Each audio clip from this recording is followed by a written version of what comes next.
தமிழ் நண்பர்கள் எல்லாருக்கும் வணக்கங்க. நான் உங்கள் அகிலா ராஜ்பாபு. இந்த டோன் வந்துட்டு என்னோடய வீடியோஸ் ஃபாலோ பண்ணுறவங்களுக்கு தெரியும். என்னோடய பழைய வீடியோஸ்லலாம் நான் இதே மாதிரி தான் பேசியிருப்பேன். திரும்ப திரும்ப வந்துட்டு வேறு மாதிரி ஒவ்வொரு டைமும் ஒவ்வொரு மாதிரி பேசியிருப்பேன். இன்றைக்கி அதே மாதிரி ட்ரை பண்ணலாம் அப்படின்னு சொல்லிட்டு பிடிச்சிருந்துச்சு அப்படின்னு சொன்னால் லைக் பண்ணுங்கள்.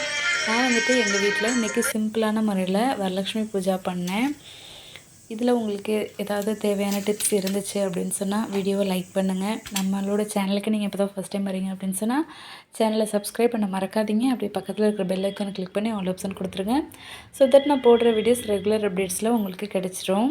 வாங்க இப்போ வீடியோக்குள்ளே போயிடலாம். நேற்று ஈவினிங்கே வந்துட்டு எல்லாமே ரெடி பண்ணி வச்சிட்டேங்க. விளக்கு திரி எல்லாம் இந்த குத்து விளக்குக்கு மட்டும் திரி போட்டு எண்ணெய் போடாமல் இருந்தேன். மற்ற எல்லா விளக்குக்குமே எண்ணெய் எல்லாமே போட்டு பூஜை சாமான் எல்லாமே ரெடியாக எடுத்து வச்சிட்டேன். ரொம்ப எளிமையான முறையில் தான் நான் பண்ணுறேன். கலசம் வச்சோ இல்லை விக்கிரகம் வச்சோ பண்ணலை. எங்கள் வீட்டில் இருக்கிற மகாலட்சுமி படத்தை வச்சு தான் பண்ணுறேன்.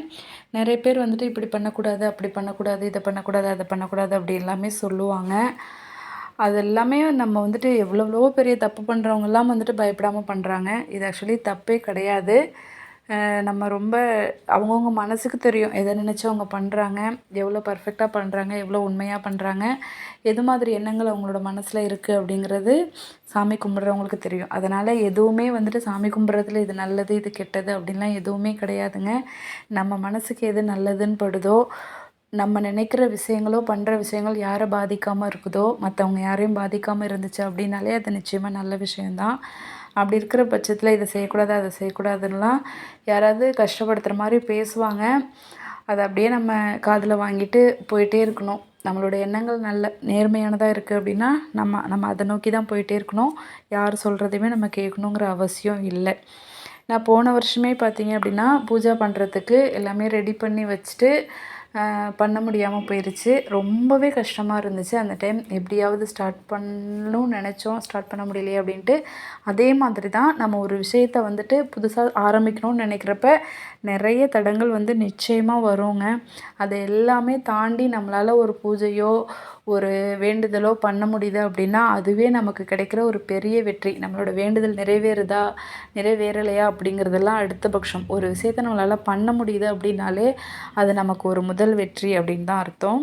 அதே மாதிரி தான் இந்த வருஷம் எப்படி ஒரு எளிமையான முறையிலையாவது நம்ம வந்துட்டு அந்த டைமில் வரலக்ஷ்மியை நினச்சி வரலக்ஷ்மி அதாவது அதோட பேரில் நம்ம கண்டிப்பாக பூஜை பண்ணிடணும் அப்படின்ட்டு நான் நினச்சேன். அதே மாதிரி இதுக்காக வந்துட்டு ஒரு 2 நாள் வந்து ரொம்ப கஷ்டப்பட்டு அந்த அந்த மைண்ட் செட்லேயே இருந்தேன். எப்படியும் பண்ணணும் எப்போ ஃப்ரைடே வரும் அப்படிங்கிற மாதிரி இருந்தேன். நிறையவே பூவெல்லாமே வாங்கி வச்சுருந்தேன். அது இல்லாமல் எங்கள் செடியில் பூத்த செவ்வரளி பூவுமே பறித்து நிறைய கட்டி வச்சுருந்தேன். ஒரு பெரிய மாலையாக கட்டி வச்சுருந்தேன்.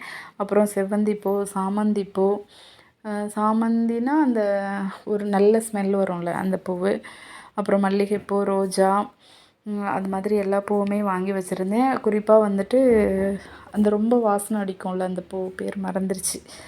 அந்த பேர் மரிக்கொழுந்து, அந்த பூவுமே வாங்கி மாலை கட்டி வச்சுருந்தேன். எல்லாத்தையுமே போட்டுட்டு நெய்வேத்தியம் வந்துட்டு சக்கரை பொங்கல், அப்புறம் பருப்பு பாயாசம், அப்புறம் சுண்டல், அப்புறம் அவல் பாயாசம், அப்புறம் ஃப்ரூட்ஸ் இதெல்லாமே வச்சுருந்தேன். நோன்பு கயிறு கூட ரெடி பண்ணி வச்சுருக்கேன். அட்சதை ரெடி பண்ணிட்டேன். எல்லாமே பண்ணிவிட்டு மகாலட்சுமி அஷ்டோத்திரம் சொல்லிவிட்டு என்னோடய பூஜையை நிறைவு பண்ணிட்டேங்க. ரொம்பவே திருப்தியாக இருந்துச்சு. அடுத்த வருஷம் இதை விட ரொம்பவே நல்லா பண்ணலாம் அப்படின்னு ஒரு ஐடியாவில் இருக்கேன். பண்ண முடிஞ்சிச்சு அப்படின்னு சொன்னால் அந்த கடவுளுக்கு தான் நான் நன்றி சொல்லணும். ஓகே ஃப்ரெண்ட்ஸ், நீங்கள் இந்த பூஜையெல்லாம் எப்படி பண்ணீங்க? நான் பண்ணுறதுல ஏதாவது தப்பு இருந்தால் சொல்லுங்கள். ஓகே, பாய்.